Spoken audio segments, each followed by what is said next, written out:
দেশ ও জাতির জন্য তিনি যে ত্যাগ স্বীকার করেছেন রাজনীতিতে, সেটা নজিরবিহীন। তার মৃত্যুর খবরে সারা দেশ বাকরুদ্ধ। এই কথার জবাব আপনিও জানেন, সারা দেশবাসী জানে যে তার বেঁচে থাকাটা কত জরুরি ছিল।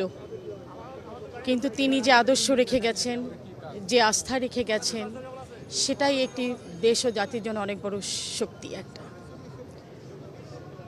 বেগম খালেদা জিয়ার মতো মহান নেত্রীর শূন্যতা বাংলাদেশের মানুষ সবসময় অনুভব করবে। শুধুমাত্র রাজনৈতিক প্রতিহিংসার কারণে তার প্রতি যে অন্যায় অবিচার করা হয়েছে, তার বিচার সৃষ্টিকর্তা অবশ্যই করবেন।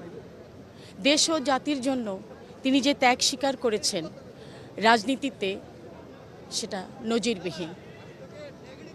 আজকে তার মৃত্যুর খবরে সারা দেশ বাকরুদ্ধ, দেশের মানুষ বাকরুদ্ধ। তাকে আল্লাহ বেহেশত নসিব করুন এবং জিয়া পরিবারকে এই শোক সইবার ক্ষমতা দান করুক, এর দোয়া করি। সেই সাথে তিনি যতদিন ছিলেন এখানে মানুষের দোয়াই পেয়েছেন। মানুষের দোয়া নিয়ে তিনি যেমন চলে গেছেন, তিনিও ঠিক তেমনি দেশবাসীর জন্য, জাতির জন্য দোয়া দিয়ে গেছেন।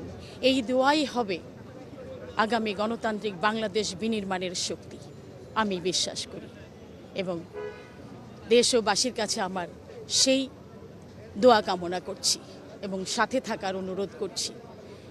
এবং সেই সাথে তারেক রহমানের প্রতি ভালোবাসা জ্ঞাপন করছি এবং দেশের মানুষের সহায়তা কামনা করছি তারেক রহমানকে শক্তিশালী করে এগিয়ে নিয়ে যাবার জন্য।